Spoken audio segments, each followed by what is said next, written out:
যুক্তরাষ্ট্রে অভিবাসীদের ধরপাকড়ের মধ্যে এবার বিদেশিদের জন্য কাজ করার সরকারি অনুমতিপত্র বা ওয়ার্ক পারমিটের মেয়াদ কমিয়ে দিয়েছে ডোনাল্ড ট্রাম্প প্রশাসন।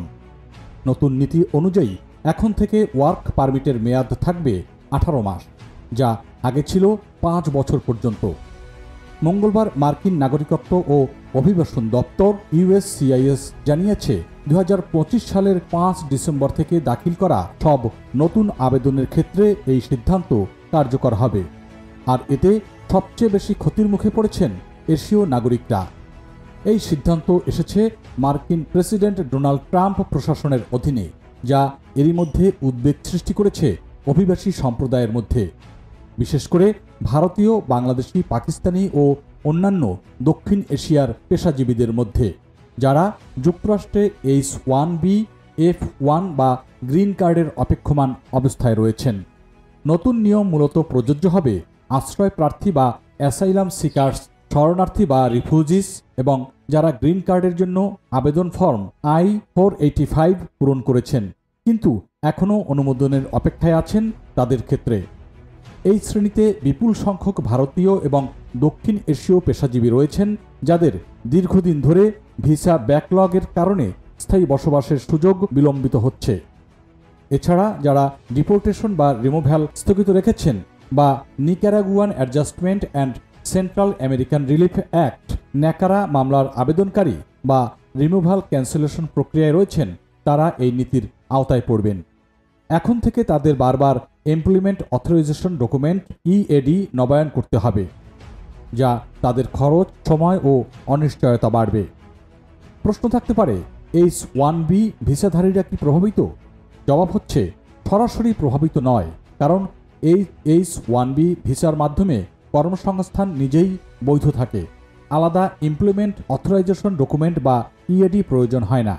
তবে পরোক্ষভাবে প্রভাব পড়বে তাদের উপর যারা গ্রিন কার্ড প্রক্রিয়ার অংশ হিসেবে বা H-4 স্পাউস হিসেবে EAD নির্ভর কর্মভিসায় রূপান্তর করতে চাচ্ছেন। এখন থেকে তাদের EAD মাত্র 18 মাসে শেষ হবে, যা চাকরি বদল ও ভিসা রূপান্তরে অনিশ্চয়তা তৈরি করতে পারে। ছাত্র ও পরিবার ভিত্তিক অভিবাসীরা সাধারণত এমপ্লয়মেন্ট অথরাইজেশন ডকুমেন্ট বা EAD ব্যবহার করে।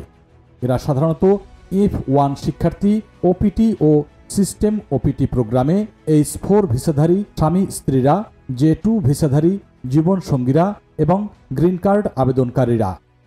এর মধ্যে সবচেয়ে বড় আঘাত পড়বে গ্রিন কার্ড আবেদনকারীদের উপর, যাদের অপেক্ষা কয়েক বছর পর্যন্ত দীর্ঘ হয়। EAD মেয়াদ কমে যাওয়ায় তাদের ঘন ঘন নবায়নের ঝামেলায় পড়তে হবে। মার্কিন গণমাধ্যমের খবরে বলা হয়েছে, আগের 5 বছরের মেয়াদে কর্মস্থলের নিরাপত্তা ও প্রশাসনিক ঝামেলা অনেক কমে গিয়েছিল। এখন আবার 18 মাসে নামিয়ে আনার ফলে হাজারো কর্মী, কোম্পানি ও পরিবারের ভবিষ্যৎ অনিশ্চিত হয়ে পড়েছে। অনেকে আশঙ্কা করছেন, আবেদন প্রক্রিয়ায় বিলম্ব হলে চাকরি হারানোর ঝুঁকিও থাকবে। বিশেষ করে ভারতীয় এবং দক্ষিণ এশীয় পেশাজীবীরা, যারা এরই মধ্যেই ভিসা সীমা, গ্রিন কার্ডের জট ও নিয়োগদাতার উপর নির্ভরশীলতার চাপে আছেন, তাদের জন্য এটি আরও এক স্তরের অস্থিরতা তৈরি করবে। তবে এখন কি করবেন অভিবাসীরা? জবাব হচ্ছে সময়মতো এমপ্লয়মেন্ট অথরাইজেশন ডকুমেন্ট বা EAD নবায়নের প্রস্তুতি নিন। চাকরি পরিবর্তনের আগে আইনগত পরামর্শ নিন। সম্ভাব্য বিলম্বের ঝুঁকি বিবেচনা করুন এবং অতিরিক্ত আইনি ও ফাইলিং খরচের জন্য পরিকল্পনা রাখুন।